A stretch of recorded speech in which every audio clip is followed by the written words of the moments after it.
El siguiente programa puede tratar temas que requieran de la compañía de los padres de familia. Guatevisión presenta hoy en Un Show con Tuti. El ser humano es la mayor riqueza que tiene el mundo. Y cada niño que nace, pues es una opción, una renovación de la promesa de Dios hacia los hombres. La palabra anticoncepción es un poquito manipulada, porque ningún método, entre comillas, anticonceptivo va a evitar 100% de la concepción. Hay un 5% de mujeres que aún utilizando la T de cobre quedan embarazadas. Hay estudios que dicen que no se sabe con certeza el resultado final del uso de los elementos químicos en el cuerpo. Esto incluye pastillas.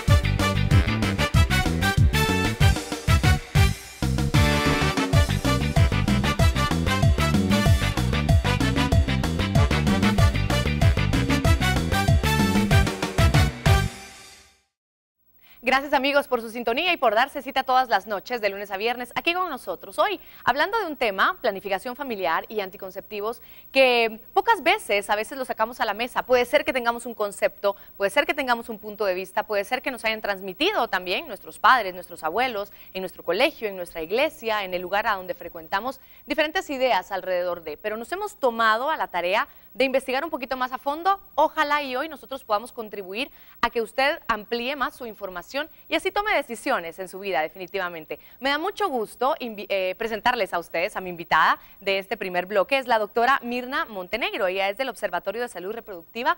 Bienvenida, doctora. ¿Cómo está usted? Bien, muchas gracias Tuti, muchas gracias por la invitación y por poder compartir con su público. Muchas gracias a usted por estar con nosotros. Doctora, quisiera empezar por lo básico realmente, porque creo yo que muchas personas ya conocemos, a lo mejor, y no puedo decir al 100%, todo lo que debemos saber alrededor de la planificación familiar. ¿Por qué es importante hablar de este tema y qué tenemos que entender de la importancia de la planificación? Bueno, yo inicialmente le diría que la reproducción, la planificación familiar es una variable que indudablemente va a afectar toda su vida.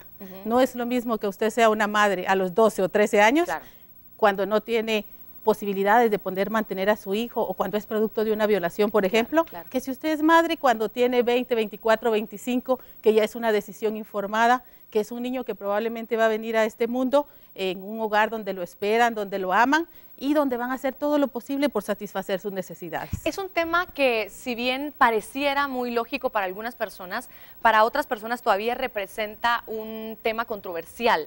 Para muchos todavía no se va a planificar algo que debería ser natural, algo que Dios envía cuando lo envía, cuando se da la situación, cuando milagrosamente, porque es un milagro, creo que en eso todos estamos de acuerdo, se crea una vida.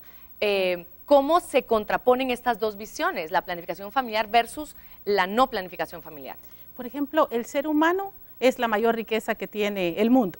Y cada niño que nace, pues es una opción, una renovación de la promesa de Dios hacia los hombres. Pero también Dios le da libre albedrío al hombre y a la mujer para que elijan. Dentro de la planificación familiar, creemos que, por ejemplo, la pobreza, que la desnutrición podrían verse afectadas positivamente si hubiese una planificación familiar buena. ¿Es esto cierto o es un mito? Nosotras usamos siempre como la evidencia científica y los estudios. Por ejemplo, la planificación familiar primero debemos verla con un enfoque de derechos humanos. Es un derecho humano garantizado en la Constitución. El hombre y la mujer tienen derecho a escoger si quieren o no quieren ser padres, el número y la distancia que debe tener entre uno y otro hijo. También podemos verla como una intervención de salud pública, una intervención que va a mejorar la sobrevida de los niños. Y le pongo el caso de la desnutrición. En Guatemala, 50% de los niños menores de 5 años desnutridos crónicos. Sí. Significa, no van a crecer lo mismo y no van a tener la potencialidad para poderse desarrollar. Así es. Pero si usted ve los casos de niños desnutridos, lo que va a encontrar es familias pobres y familias numerosas. Y mire, uno como mujer y como mamá, realmente a ninguna mujer de la condición socioeconómica que sea, le va a gustar ver a su hijo desnutrido o a su hijo muriendo. Claro. Entonces nosotras decimos, el Estado tiene la obligación de garantizar el acceso y la información. Y las mujeres y hombres tienen el derecho a decidir cómo quieren utilizar, si quieren o no quieren utilizar servicios de planificación familiar. Pero no podemos venir y decir, la planificación familiar no debe darse y entonces no doy ni información ni doy acceso, porque le estoy negando a esas mujeres y a esas adolescentes su derecho a conocer, a informarse y a decidir si la quieren usar o no. Veamos el caso de los embarazos en adolescentes. Como Guatemala, somos el tercer país que tiene más embarazos en adolescentes. Ah, ¿sí? Le hablo de muchachas menores de 19 años. 26% de los partos, si nos vamos a estadísticas, el año 2013 cerramos con 50,000 partos en menores de 19 años. Wow. De esos 50,000, 40% son madres solteras. ¿Qué le puede pedir usted a una muchacha de 16, 17 años que tiene un bebé, que no conocía sobre métodos de planificación familiar, se embarazó, tiene el bebé, con qué medios lo va a sostener? Y no le digo solo económicamente, que también la situación es complicada en situación de pobreza. ¿Qué le va a ofertar emocionalmente? ¿Qué le va a dar de valores, de amor, de no violencia? El año pasado cerramos con 200 niños recién nacidos abandonados. Y usted podría venir y decir, realmente es una madre desnaturalizada que deja a su niño en un baño, en una iglesia, en una camioneta. Pero ¿qué acceso tuvo esa mujer a poderse educar, a poder decidir el embarazo? ¿Qué puntos son los que debemos conocer? Me queda más o menos un minuto, doctora.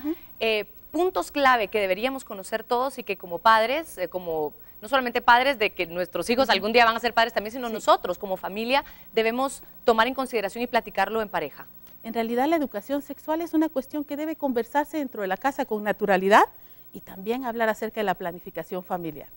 Debe hablarse de la planificación familiar y los jóvenes deben conocer de métodos de planificación.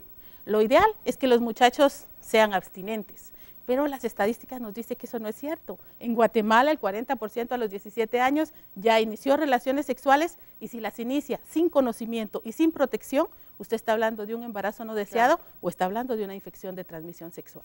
Y eso es lo que hoy queremos hablar con todos ustedes, queridos amigos. Gracias, doctora, por estar con nosotros y aclararnos un poquito el panorama de cómo estamos viviendo, qué es lo que está pasando en Guatemala. Esta última cifra me llama mucho la atención porque muchos padres dicen, no, mi hijo todavía no anda en esas y no nos imaginamos. Y es porque no tenemos esa comunicación abierta de hablar, de informarnos y de proporcionar esta información también a nuestros chicos. Gracias, doctora, nuevamente. Tenemos que hacer la primera pausa comercial. Hoy estamos hablando de planificación familiar y métodos anticonceptivos, que ya vamos a caer en este otro tema que se queda mucho que hablar y por supuesto siempre, como yo le digo, con todo respeto, pero con toda apertura también. Vamos a la pausa y ya volvemos.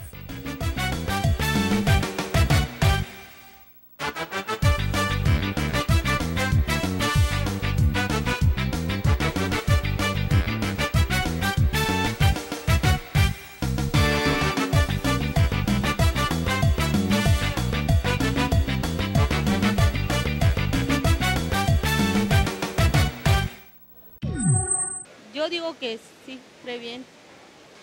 Pues yo pienso que sí, ¿verdad? Pienso que sí. Aunque algunas personas dicen que el condón no es muy seguro, ¿verdad? Pero pues yo pienso que es un medio para prevenir también, ¿verdad? Entre veces pienso que sí, pero puede haber un accidente, entonces... Al volver.